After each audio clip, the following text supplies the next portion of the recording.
তার মানে তারা যেই দরখাস্ত করবেন সঙ্গে সঙ্গে তারা নাগরিক থাকা সত্ত্বেও আপনারা বেআইনি অনুপ্রবেশকারী হয়ে যাবেন। তাহলে আপনাদের সম্পত্তি কি হবে, আপনাদের চাকরি বাকরি কি হবে, আপনাদের ছেলে মেয়েদের পড়াশুনো কি হবে?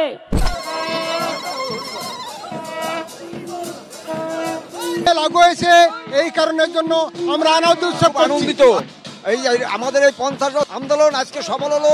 মোদিজি এবং অমিত শাহ এবং শান্তানু ঠাকুরজি আমাদের এই অবসান ঘটিয়েছেন। এজন্য আমরা অত্যন্ত আনন্দ। ব্যানার্জি মানুষকে ভাওতা বুঝাচ্ছে যে আধার কার্ড রেশন কার্ড হলেই নাগরিক হয়, তাহলে আমাদের পাসপোর্ট ভিসা করতে গেলে কেন 1971 সালে আগের কাগজপত্র দেওয়ার কথা অমিত শাহজি বলেছিলেন, মোদিজি বলেছিলেন, শান্তনু ঠাকুর বলেছিলেন, শান্তনু ঠাকুর সেটা পূর্ণ করে দিয়েছে।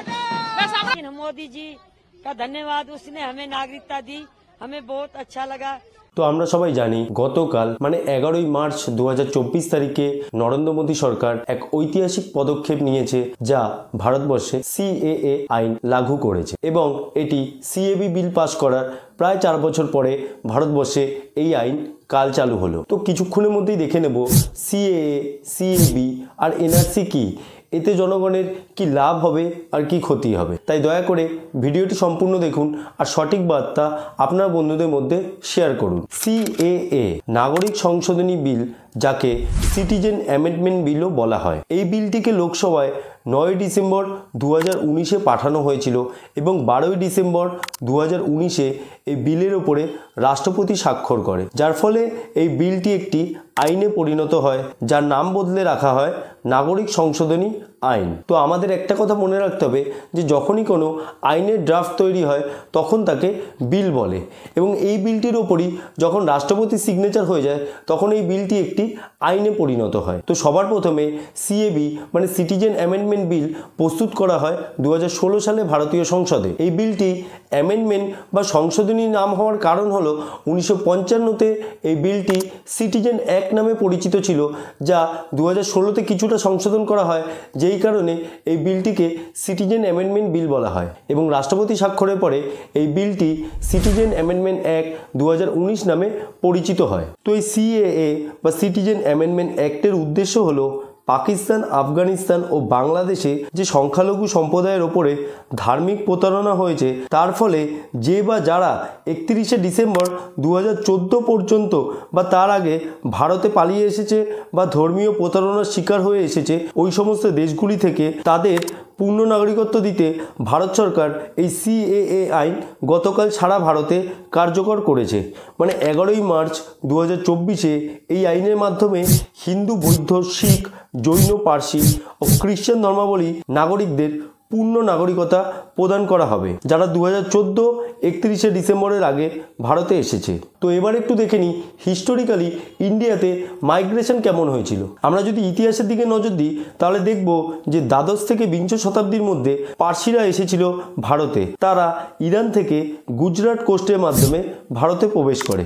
আজও যদি আমরা দেখি যে গুজরাট বা মহারাষ্ট্রের মতো অঞ্চলে বেশ কিছু পার্সিরা এখনও রয়ে গিয়েছে।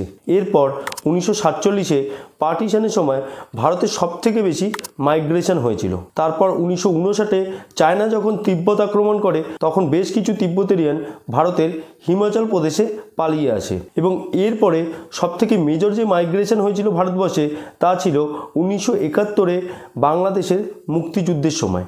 এই সময় প্রায় 9.5 মিলিয়ন উদ্বাস্তু ভারতে চলে আসে। তারপরে 1979-তে সোভিয়েত আফগান যুদ্ধের সময় অনেক আফগানি ভারতে চলে আসে।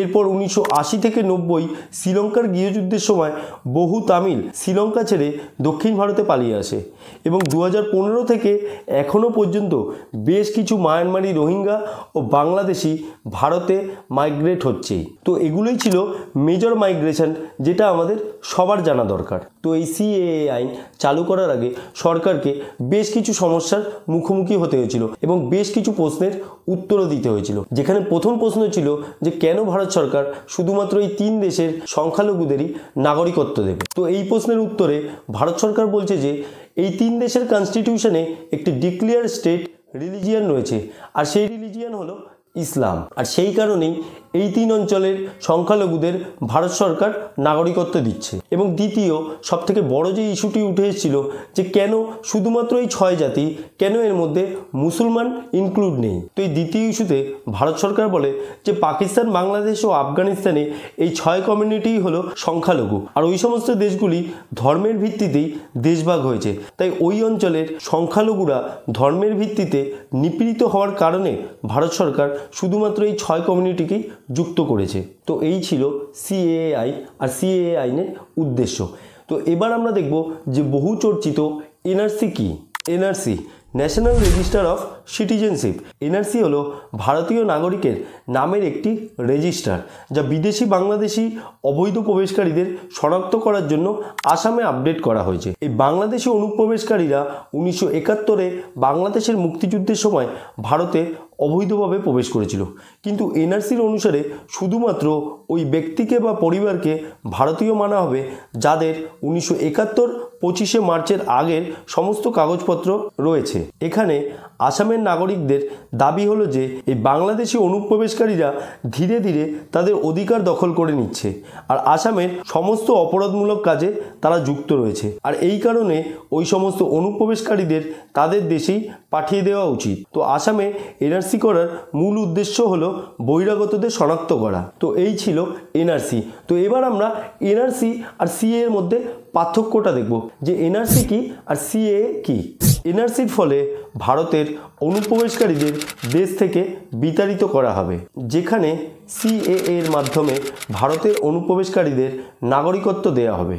এনআরসির ফলে সেই সমস্ত মানুষকে ভারতীয় নাগরিক ধরা হবে যাদের 1971-এর 24শে মার্চের আগের পর্যন্ত কাগজ রয়েছে, যেখানে সিএএতে স্পষ্টভাবে বলা হয়েছে যে যে বা যারা 2014-র 31শে ডিসেম্বরের আগে ভারতে চলে এসেছে তাদেরই ভারতের নাগরিকত্ব দেয়া হবে। এনআরসিতে ধর্মের কোনো বিচার নেই, মানে যে ধর্মের মানুষই হোক না কেন 1971 24শে মার্চের পরে তিনি বা তার পরিবার যদি ভারতে আসে তাহলে তাকে বিতাড়িত হতেই হবে। যেখানে সিএএ 6টি ধর্মকে প্রাধান্য দিয়েছে এবং তাদের নাগরিকত্ব দেবে বলে আশ্বস্ত করেছে। কিন্তু এর মধ্যে মনে রাখতে হবে যে বা যারা ভারতীয় মুসলমান তারা ভারতীয় নাগরিকই থাকবে, তাদের অন্য কোনো দেশে পাঠানোর অধিকার কারোরই নেই। তো আপনারা দয়া করে কোনো ভুল রাজনৈতিক প্ররোচনায় পা দেবেন না। তো ব্যাক টু পয়েন্ট, এনআরসিতে মূলত বাংলাদেশি অনুপ্রবেশকারীদের বার করে দেওয়ার জন্যই চালু করা হবে, বাট সিএএতে স্পষ্টভাবে বলা হয়েছে যে বাংলাদেশি, পাকিস্তানি ও আফগানিস্তানের সংখ্যালঘু নাগরিকদের নাগরিকত্ব দেবে সরকার। মনে রাখতে হবে এনআরসি শুধুমাত্র এখনো পর্যন্ত আসামে চালু হয়েছে, যেখানে সিএএ সারা দেশে চালু হয়ে গিয়েছে। এই এনআরসি প্রত্যেক ধর্মের মানুষই প্রোটেস্ট করছে, যেখানে সিএএ প্রোটেস্ট করছে শুধুমাত্র মুসলিম সম্প্রদায়ের কিছু জনগোষ্ঠী।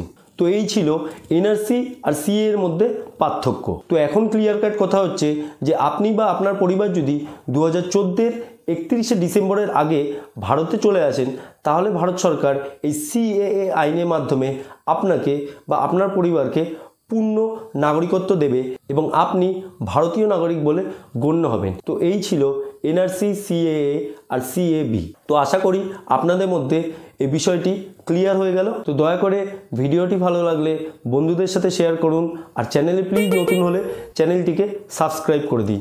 তো এখানেই শেষ করছি বন্ধুরা। জয় হিন্দ, বন্দে মাতরম, জয় বাংলা।